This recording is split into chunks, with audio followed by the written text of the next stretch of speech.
কাসেম সিদ্দিকী যে কতটা third class মানুষ সেটাই ভিডিওতে তোমরা জানবে। একটা দলে পদ পাওয়ার জন্য, টিকিট পাওয়ার জন্য যে কতটা নিচে নামতে হয় সেটা তহসির দিকে দেখলেই বোঝা যায়। 21, 22, 23 দাদা হুজুরের যে ইসালে সব, সেটাকে কাসেম সিদ্দিকী বলছে এটা মেলা।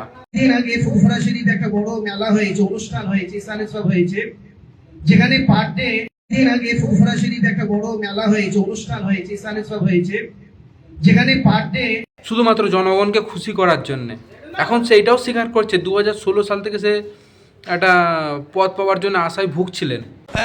আপনি এর আগেও আমডাঙ্গাতে এসেছেন এবং আমরা যেমনটা জানতে পারছি দলীয় সূত্রে যে আপনি আমডাঙ্গাকেই বেছে নিয়েছেন কেন্দ্র হিসাবে। এইটা আমি আজ থেকে নয়, 2016 থেকে আমার ইচ্ছা যে আমি যদি কোনো সময় রাজনীতি আমাকে আসতে হয় তা আমি আমডাঙ্গায় আসবো। তো 2021-এ আমিও ভেবেছিলাম আসবো, তো আমি ওপেন হইনি। তো 2026-এ দেখলাম একটা পদের জন্য সে কতটা নিচয় নামতে পারে সেটা কাসেম সিদ্দিকী দেখলে বোঝা যায়। যে নিজের দাদা হুজুরের যে ইসালে সব ফুরফুরা শরীফ 21, 22, 23 সেটাকে বলছে মেলা। এটা যদি কোনো তবলিগি জামাত বলতো, এটা যদি আহলে হাদিস বলতো, কোনো জামাত ইসলাম বলতো, তাকে তো এই সিলসিলার যত আলেম আছে তারা তো তার উপরে কঠোর ফতোয়া দিত। এই পীরজাদা কাসেম সিদ্দিকীর উপরে কী ফতোয়া দেবেন এটা আমি আপনাদের উপরে ছেড়ে দিলাম। এর আগে ফুরফুরা শরীফ একটা বড় মেলা হয়েছে, অনুষ্ঠান হয়েছে, ইসালে সব হয়েছে, যেখানে পার ডে এই কাসেম সিদ্দিকী আবারও করছে যে দাদা হুজুরের মাজারের সামনে জয় বাংলা স্লোগান দিচ্ছে, আর কাসেম সিদ্দিকী চুপ করে এরকম করে দাঁড়িয়ে আছে।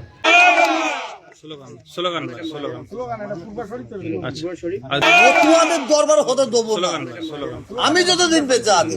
আমাদের বাড়ির একটা ছেলে দুদিন আগে টিভিতে খবরটা দেখার পরেই আমরা সেই থেকেই যোগাযোগ করে পৌঁছে গেছি ফুরফুরা শরীফের। আমাদের এই ফুরফুরা শরীফের এখানে দাঁড়িয়ে আমরা ঠাকুরের কাছে, আল্লাহর কাছে এটাই বলতে চাই, ওনাকে জিতিয়ে আমরা বিধানসভা পাঠাবো এবং উনি যাতে মন্ত্রিত্ব পায় সেই লক্ষ্যে আমরা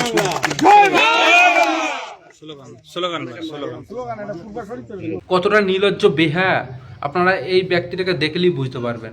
দাদা হুজুরের সিলসিলার ক্ষতি যদি কেউ করতে থাকে এই কাসেম সিদ্দিকী হুজুরই করছে, এটা আমি প্রকাশ্য বলছি, কারণ এখানে সিলসিলার ব্যাপার আছে। কেন ইনি যে ভিডিও একটা দাদা হুজুরের মাজার থেকে জিয়ারত করে এসেছে কি লোক দেখানোর জন্য করছে, ভিডিও করছে। এখন আমরা পর্যন্ত দাদা হুজুরের মাজারে ভিতরে গেলে ভিডিও করতে আমাদের ভয় লাগে, একটা মনের মধ্যে একটা ভয় লাগে যে দাদা হুজুর পীর কেবল মাজারের সামনে ভিডিও করবো, একটা ভয় মনের মধ্যে। জাস্ট কাসেম সিদ্দিকী প্রকাশ্য ভিডিও করছে, মাজারের ভিতর থেকে আসছে ভিডিও করছে, আর লিখছে টাইটেলে কি, দাদা হুজুর পীর কেবলার দুয়ায় আমডাঙ্গায় আমি জনসাধারণের সেবায় যাচ্ছি। কতটা বেহায়া নির্লজ্জা থার্ড ক্লাস মানুষ এই কাসেম সিদ্দিকী। ভিডিওগুলো দেখলে যে মেলা বলছে, এর উপরে কোনো মলি সাহেবের একটা সাহস হয়নি যে কি করে বলতে পারলো। এনাকে প্রকাশ্য ক্ষমা চাওয়া অবশ্যই দরকার। এই কাসেম সিদ্দিকী যে সিলসিলার এত বড় ক্ষতি করছে, এনাকি প্রকাশ্য ক্ষমা চাওয়া অবশ্যই দরকার নয়? এখানে সিনিয়র বয়োজ্যেষ্ঠ হুজুররা কি এনার উপরে কোনো পদক্ষেপ নিতে পারছে না? আমি প্রকাশ্য বিরোধী করছি, প্রকাশ্য, কোনো দলের নয়, কোনো আদার্স আর কারোর লোক নয়, প্রকাশ্য এই ব্যক্তিটার করছি আমি। যে দাদা হুজুরের ইসলাম সবকে মেলা বলছে, হতে পারে তুমি যে কেউ, আমার কোনো যায় আসে না, তুমি যে কেউ হতে পারো, তো তুমি যে মেলা বলছো, এটা যদি অন্য কেউ বলতো, একটা সিলসিলার আলেম বলতো, অন্য কোনো সিলসিলা ফেরকার আলেম বলতো, তখন আপনারা তো সবাই মিলে ফতোয়া দেওয়া স্টার্ট করে দিতেন। বিচার ন্যায় এক হওয়া দরকার, দ্বিমত হওয়া কোনো অবশ্যই কাম্য নয়। আর আব্দুল মতিন সাহেব, যাই হোক আব্দুল মতিন না আব্দুল মতিন আমি জানি না অত, তো এনার ভাই আব্দুল কাইয়ুম সাহেব 2021 সালে, তখনই আমি বিরোধী করেছিলাম প্রকাশ্য। 2021 সালে এনার ভাই আব্দুল কাইয়ুম বলেছিল সেকুলার মানা যাবে না পশ্চিমবাংলায়, সেকুলার ইসলামে যারা মানবে তারা হারাম কাফের। সেকুলার মানে ধর্ম নিরপেক্ষ, সব সমান। আর ইসলামের দৃষ্টিতে ধর্ম নিরপেক্ষ মতবাদ হারাম। ধর্ম নিরপেক্ষ মানে ধর্মের বিরোধিতা। মুসলমান কখনো সেকুলারে বিশ্বাস করতে পারে না, মুসলমান কখনো ধর্ম নিরপেক্ষ মতবাদকে গ্রহণ করতে পারে না। ইসলামের দৃষ্টিতে ধর্ম নিরপেক্ষ। তো সব থেকে বড় এখন যে রাজ্যের শাসক দল আছে তৃণমূল কংগ্রেস, সে দাবি করে আমরা সেকুলার দল। তো এই সেকুলার দলে আব্দুল মতিন সাহেব নাম লিখিয়েছে। তো আব্দুল মতিনের জন্য আব্দুল কাইয়ুম সাহেব আপনার ভাইয়ের জন্য কি ফতোয়া একটু বলবেন জনপ্রকাশ্য। আব্দুল মতিনকে বলবো, আপনি তো বলেছিলেন আমি রাজনীতি করি না, রাজনীতির লোকেরা জুয়া খেলছে। ভাই এখন তো দেশে ইলেকশনের মুখ, যে ওই রাজনীতির গদি দখলের জন্য ভাই সাধারণ লোক থেকে শুরু করে টুপিওয়ালা দাড়িওয়ালারাও কাঁচা খুলে লেগেছে। কথা বলেন, হ্যাঁ, কাঁচা খুলে লেগেছে।